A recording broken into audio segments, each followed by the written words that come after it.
What's up, everybody? Welcome to the Admiral Beckett Ghost Ship. I hope you're excited to strategically acquire some stuff for our opponent. No stealing. As far as opening hand goes, yeah, we're going to go keep on this one. I like this one. Sounds like a plan. We get down to the Temple of Malice, get some scry going next turn. Oh, yes. We are playing Admiral Beckett. Admiral Beckett Brass. Other pirates you control get +1/+1. Then at the beginning of your upkeep, at the beginning of your instep, that'd be pretty cool if it was upkeep. I don't know how that would work. Gain control of target non-land permanent controlled by a player who's dealt combat damage by 3 or more pirates this turn. Okay, we got double scry, so I'm fine with that. Let's go ahead and lead off with the Temple of Malice. I think that sounds good. Let's go Temple of Malice, get the scry going, or scurry, according to my Theros previous opponent.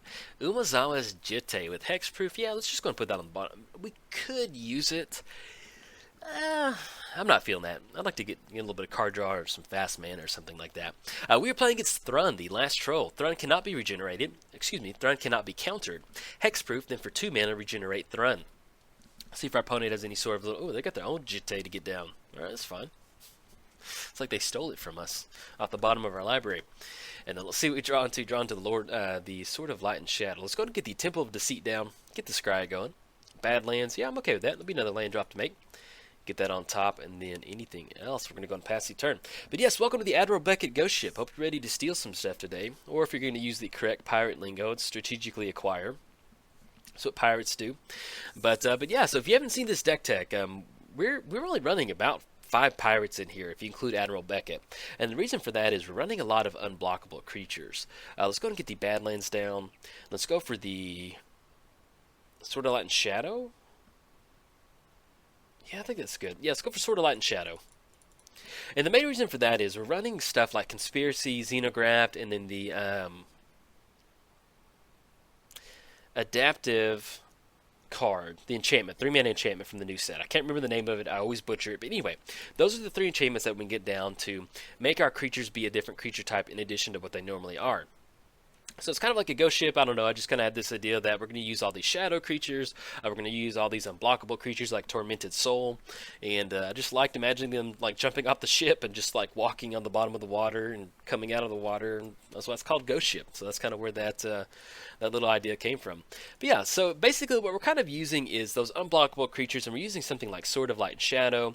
You can see we have the spike in the hand. So whenever it does combat damage to a player, they lose half their life rounded up. So it's kind of like... It's nice if we can get the Admiral Beckett game plan going. It's a lot of fun. Definitely fun to get that going. But if we can't, we kind of have this backup plan of stuff like Sword of Light and Shadow, Quiet as Spike, just kind of fun stuff. Some good little interactive stuff to kind of go for. And our opponent does have Ilana War Elves on top, so let's go and get that moved over there. Now, we do have Kolaghan's Command. So what we can do is use Kolaghan's Command to take care of this Jitte. I don't really think we want to play around a Jitte the entire game. That didn't really sound that much fun. So we draw into Cyclonic Rip. Let's go and get the Catacomb down. Now, with Kolaghan's Command, we can wait for them to go for the Lana War Elves. Maybe they go for that next turn. We can use that to kind of catch them off guard and then go for that. We do have the Dreamcaller Siren if we want to go for that. Tap up to 2 target non-land permanents.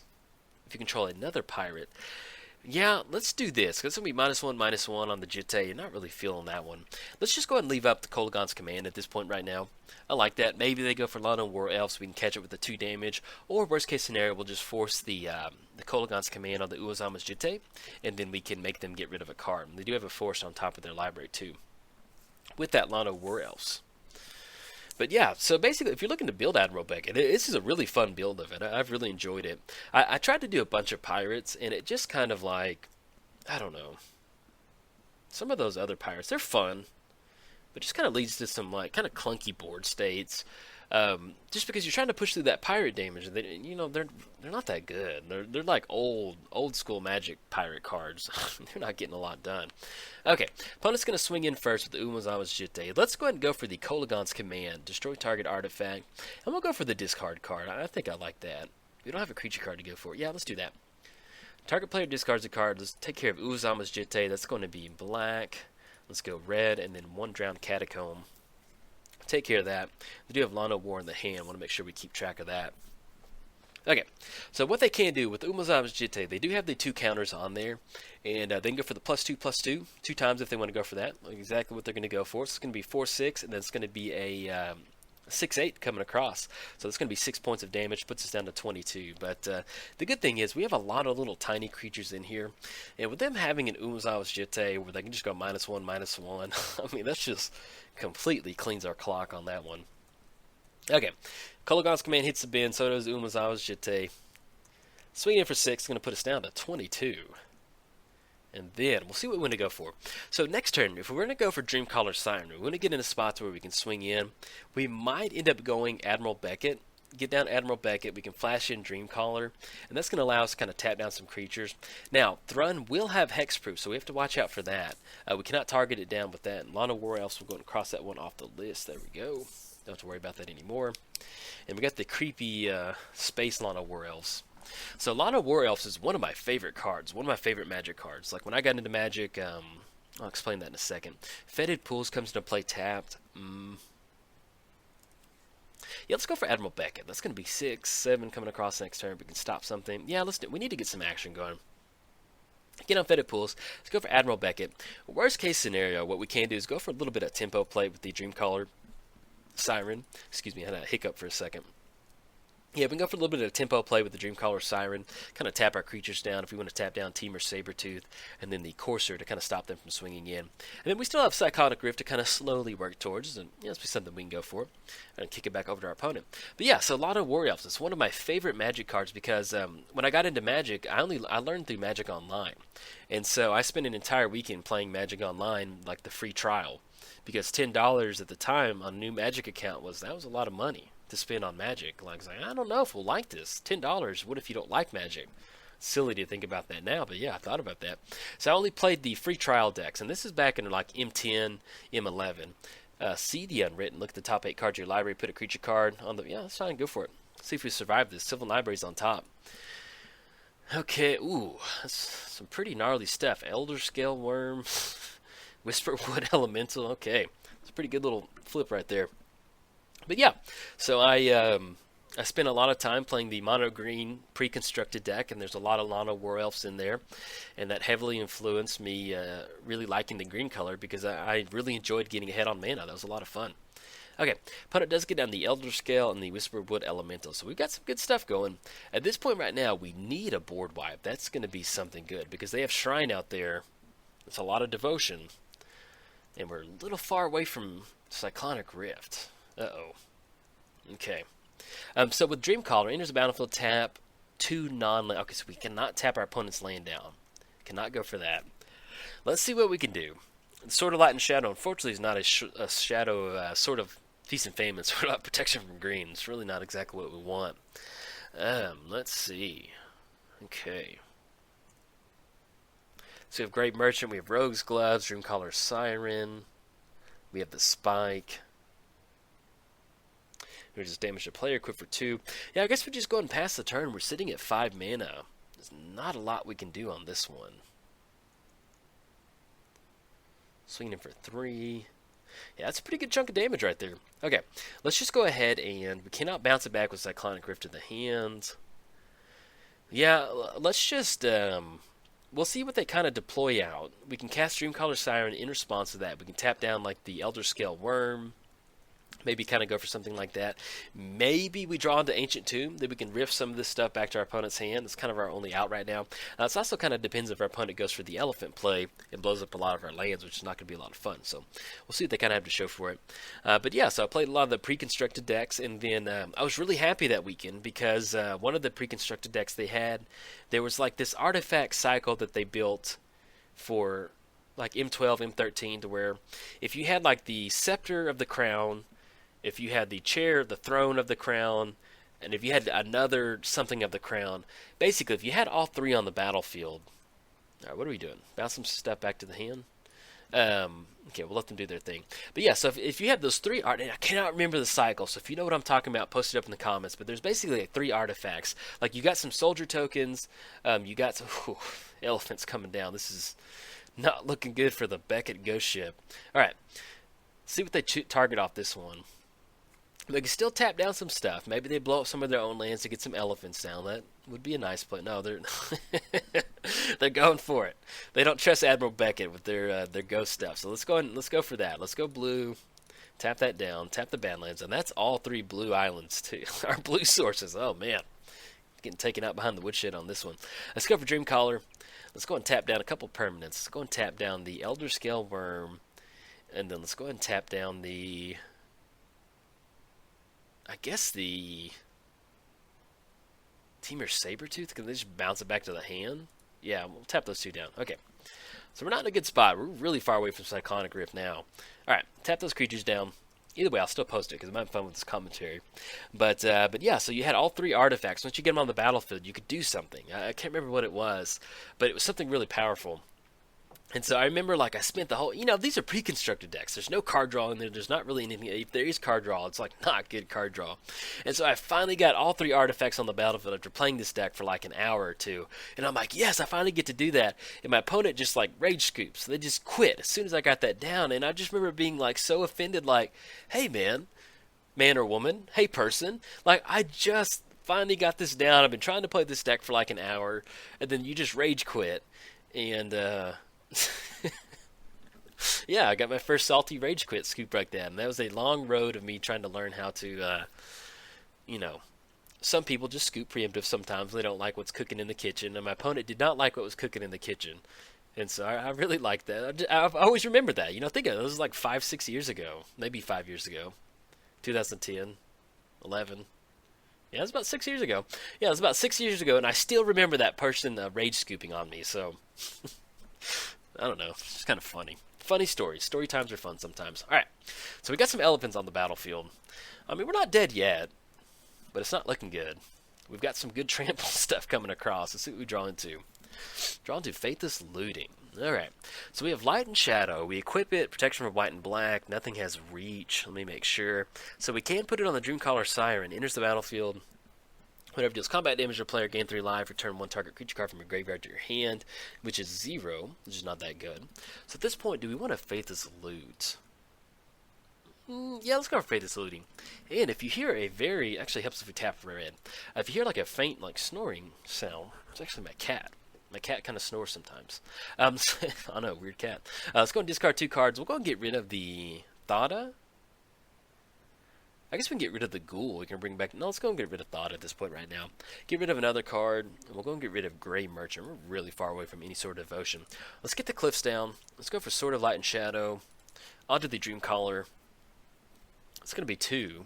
It's going to be a 5/5 body. Now let's add up how much trample damage we've got coming across. The Elephant doesn't have trample. The Elder Scale Worm does have trample. Do we want to push in with the... kind of gain a little bit of life? Yeah, I guess so. Why not?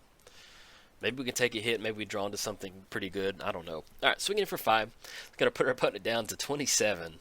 We'll gain a little bit of life, and we can bring back a creature card out of the graveyard. We'll just go and bring the Grey Merchant back. This, the closest thing that we're going to be able to cast right now, unless we just rip. Yes, we're going to use that ability. Bring it back to the hand, and then we're going to pass it back over to our opponent. I think that sounds good. Yeah, but yeah, so it's just kind of funny that like whenever I see Lana War Elves, it kind of reminds me of the weekend that I got into Magic. It was always a lot of fun.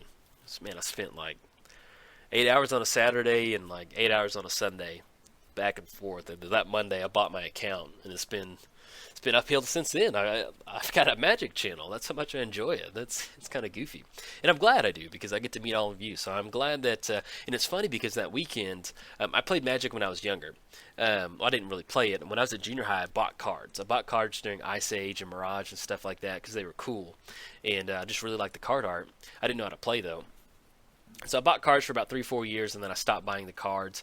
And then I picked it up back in 2011. I was just sitting there, and my wife was gone for the weekend, and I was going to play Xbox, but man, I was tired of Xbox, and I sat there and I was like, hey, I wonder if Magic's still a thing. And so I just go to Google, type in Magic Online, and I downloaded the client. I was like, hey, you never learn. Let's learn how to play it. We'll see what's happening.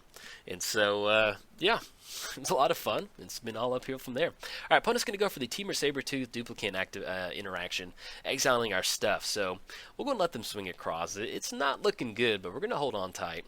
And they can still go and bring it back and still cast again one more time to get rid of the elephant tokens. So that's going to be 1 elephant token blocking on the elephant. Yeah, I think I like that. I mean, not like that, but I mean, it gives us a little bit of time because we got the trample coming across. It's going to be 11, 12, 13. Yeah, we'll see what we can get. We'll see what kind of happens on this one. But yeah, so and I'm trying to remember what that interaction is. Man, let me see if I can't look it up on my phone because that was a lot of fun. I wonder who that person is today. Like, I wonder if they still remember. Oh man, that weekend I played Magic Free Trial and Jolt assembled the artifact combination. Scepter of the Empire, I think. Man, is this crazy if I just remember that card? Our opponent's going to go for acidic slide. Yeah, I think I remembered it. Okay. I did. I hadn't thought about this in a long time. I remember it being like Scepter something. So let me pull this up real quick. Okay, opponent's going to go for acidic slime on one of our lands, and it's going to be the end of. I'm going to take care of it. So you have Scepter of Empires. It deals 1 damage target player. It deals 3 damage if you control artifacts named Crown of the Empires and Throne of the Empires. Now, when you have Crown of the Empires, it deals 3 damage, tap target creature. Then, gain control of target creature instead if you control all the artifacts. Then with the Throne of the Empires, put a 1/1 white soldier token onto the battlefield. Put 5 of those tokens onto the battlefield if you control the other artifacts. So if you get down the Scepter of Empires, you get down the Crown of Empires, and you get down the Throne of Empires, it's like you turn into the king. So you've got like gaining control of creatures, you got 3 damage, you can start hitting your opponent on the head with the little Scepter of the Empires, and then you've also got the Throne of Empires to kind of build your own little army. So whenever I assembled, I remember I got all 3 artifacts down, and my opponent just scooped up like right then and there, and I was just bummed. Okay, so we got the elephant. Let's just go and chump block on the elephant. It's still not looking good right now. I don't have a blue source for the Cyclonic Rift, but hey, we'll make it work. Okay. Coming in hot for, that's going to be 7. Coming across, that's going to be 11. And then 14. We'll see what they have to show for it. Or what we draw into, basically. At this point right now, we need some sort of like Terminate or something for the Elder Scale Worm. Even then, if we draw into anything, the Elder Scale Worm, they're going to be able to keep their life total at 7. So it's going to be pretty hard for us to get that going. And then the Mango Horn on top of the library enters the battlefield, destroy target artifact. They're going to be able to blast that Sword of Light and Shadow. So even if we could get something going, it's going to be a little rough. Got the Slayer. So double. Then they have the Teamer Sabertooth on the duplicate activation. It's going to be 1, 2, 3, 4, 5, 6, 7, 8, 9, 10, 11, 12, 13. Yeah, we're looking at double activations off the duplicate. Yeah, good game to our opponent. I'm going to go and scoop this one. This is a good mono green beat sticks right there. Good game to our opponent. But yeah, hope you enjoyed the story. I'm sorry we didn't get a lot of Admiral Beckett action going, but sometimes I like to tell stories. And if you've been a long-time subscriber to the channel, you've probably heard that story more than once and twice. I do apologize. I get new subscribers every day, so I always like to kind of tell little fun magic stories like that. So, if you enjoyed the video, like and subscribe. Thanks. Bye. What's up, everybody? Welcome to the Admiral Beckett Ghost Ship. I hope you're excited to strategically acquire some stuff from our opponent, not stealing. We are playing against Elesh Norn, though, so just a heads up. That's going to completely clean our clocks against any sort of pirate build of little rinky-dinky creatures. Let's go and lead off with the Temple of Epiphany, but hey, it's fun to have a challenge. Let's get the Scry going, or Scurry, according to my Theros previous opponent. So we have the Sentry on top. Do we want that at this point right now? Xenograph, choose a creature. Yeah, if we need to start working towards some pirates, yeah, we're going to put that on top. I think I'm okay with that. We are playing Admiral Beckett Brass. Other pirates you control get +1/+1. Then, at the beginning of your end step, gain control of target permanent controlled by a player who's dealt combat damage by 3 or more pirates this turn.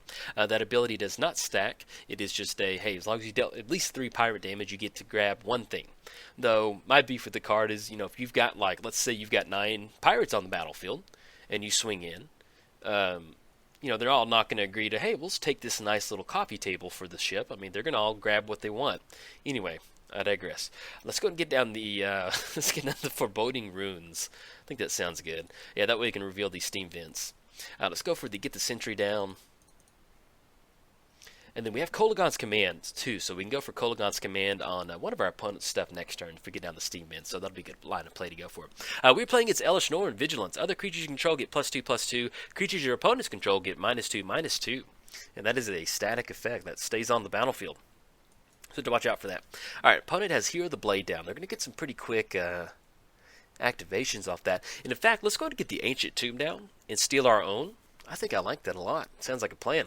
Let's go Hostage Taker. That's going to be blue and black. 1/2 off the Ancient Tomb. Hostage Taker is going to take that Hero Blade hold. Hey, you're ours now. Welcome to the pirate ship, baby. Alright, we're going to take Hero Bladehold, and that's not me calling, because she's a female, calling her baby. I don't mean it in that sense right there. Just wanted to clarify, but it's just kind of like, hey, welcome to the ship. Because she's a female, too. So it could be like her saying that. Anyway, alright, take Hero Bladehold. Let's go and swing in for 1. It's going to be 1 damage. Put him down to 29. Coming in hot. Anything else, we're going to go and pass the turn. Now, we do have Xenograph in the hand. Enters the battlefield. Choose a creature type. So we're going to choose Pirate on this one. If you've not seen the Admiral Beckett Ghost Ship deck, we're only running about 4 or 5 Pirates in here. And there's a reason for that. Is some of the Pirates, they're a little clunky. It's a little hard to make sure we have a good board state to swing in with a bunch of little rinky-dinky pirates. So when we have Xenograph on the battlefield, non-creature spells cast 1 more cast. Yeah, okay, that's fine. But yeah, so we use stuff like Xenograph or Conspiracy to make all of our creatures pirates. Then that allows us to start swinging in against our opponent. Now, we will be casting this Hero Bladehold next turn. Definitely want to go for that. Opponent does get down the Glow Rider. Now, as far as Elesh Norn, it's going to be 1, 2, 3, 4, 5. Yeah, they're actually 2 away from Elesh Norn, so we still have Kolaghan's Command to go for to take care of one of their ramp removal, which is good. I enjoy that. In fact, let's go and go for the Hero of Bladehold. Let's go and cast that. It's going to be white, white, and then 2 off the Ancient Tomb. Hero Bladehold. Let's go to get the Steam Vents. We're just going to go and put this into play tapped. Opponent's going to gain a life off that one. Yeah, let's go and put the, we need double black swords. Let's go and put the Blood Crypt in play tab. Not going to pay 2. Let's go and push in with the crew. Nobody has first strike? Yeah, I think I like that. We're going to go and push in with the Sentry, and we'll push in with Hostage Shaker. That way maybe we can go for Admiral Beckett next turn or something like that. I think I like that. Okay, let's go and swing in with the, swing in the Hostage Shaker, both of those, swinging in. And then we will have Battle Cry too, so if we want to get some good Battle Cry, that's actually a really good card for the deck. Alright, swinging in for 3, puts it down to 28. Alright, I know what it is, because normally I don't call stuff baby, but if you follow Fart on Twitter, he uses that a lot, and I was reading a bunch of his tweets like earlier, and that sounds really goofy. Like, what was Jolt doing an hour ago? He's reading a bunch of farts tweets. But he's pretty funny on Twitter. But he used to use that baby term a lot. It just made me laugh, and so that's why I used it. So if you're wondering why I just picked up this new terminology for the video, that's why. I was reading a bunch of fart tweets. Just silly. Okay, so let's get back into the game. The opponent's going to go for Aura of Silence, so that will actually kind of stop us going for Xenograph. Now, we do have the Kolaghan's Command to kind of take care of some of their stuff. Probably going to go for that. If we want to, we can go Kolaghan's Command, 2 damage on the Marble Diamond. Or if they're holding on to something, we can make them discard a card to get rid of that ramp. I think I like that, though. Let's see how we want to sequence it. Yeah, because if we just simply tap out for Xenograph, it's going to cost more, and they're going to get that down, too. So it's not going to be that good. Let's go and get the Polluted Delta down. So if we go for Kolaghan's Command, I think the way we sequence it, we can go for Kolaghan's Command, 2 damage to Glow Rider. We do need to take care of Soul Warden, though. That's going to be something we need to go for. Yeah, let's go and do that. Alright, let's do this. So let's go Kolaghan's Command, 2 damage to target creature. You know, if our opponent's got a board wipe, they've got it. Let's go, destroy target artifact, deals 2 damage target creature or player. Let's go and sacrifice this Polluted Delta first. Let's grab a black-blue source off of this one.